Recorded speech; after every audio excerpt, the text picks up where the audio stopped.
There's no indication of what Brooks's future is going to look like with galactosemia. Right now, we have to address every problem individually. So if we see a neurological issue, we go to the neurologist. If we see a vision issue, we go to the ophthalmologist.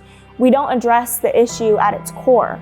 We don't address the galactosemia. We address all the issues it creates. And to me, that's the bare minimum. That's not good enough. Hi, my name's Casey. This is Allison.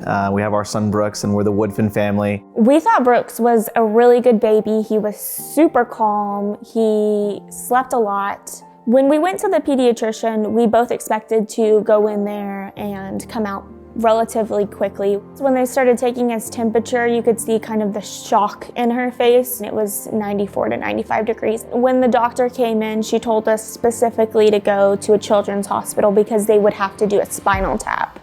And when I heard the word spinal tap, I knew that this probably wasn't going to be an easy fix. After the spinal tap, his health was declining and his liver panels were coming back, and they were some of the worst these doctors have ever seen. So we had no idea what was going on. We just knew that our son was not in a good position and was in a fight for his life. They're explaining to us that they're gonna have to put him in a medically induced coma and intubate him. And I don't think either one of us realized the gravity of that until they offered us to hold him. When Brooks was about 7 days old, we got the newborn screening back. The doctor let us know that Brooks had the most severe form of type 1 galactosemia, also known as classic galactosemia. They told us this was due to the Q188R mutation on his GALT gene. So at this point, they switched him over to a soy formula.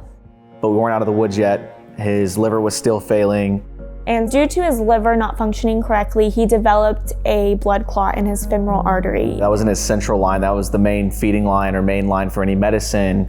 That line started to crash. I can still hear that alarm in the back of my head. It's a frightening thing.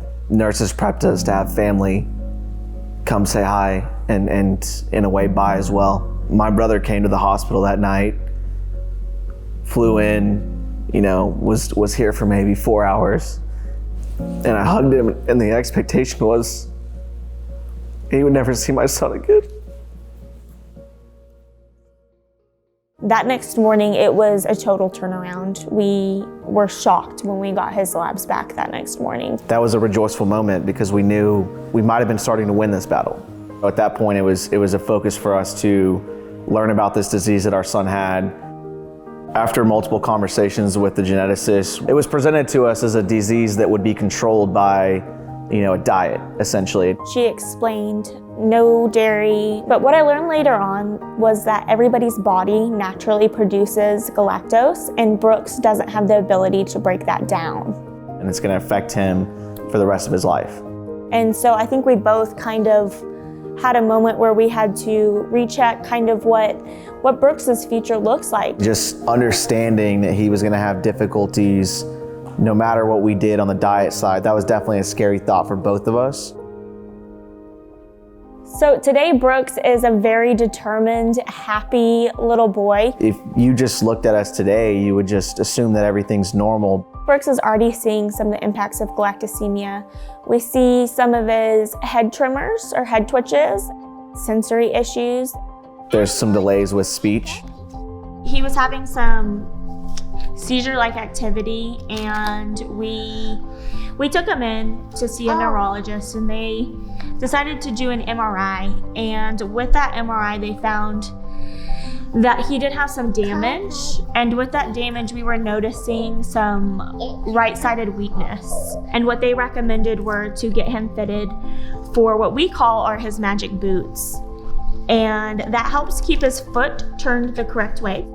While most children Brooks's age just see their pediatrician, Brooks has a team of 17 doctors that care for him. I also had to quit my job to take care of him and take him to these appointments. I think we're kind of always walking on eggshells. We've got to be overly cautious as parents and make sure that whatever we put in front of him is as safe as possible. We do everything we can for Brooks, but that's still not enough. There's no treatment.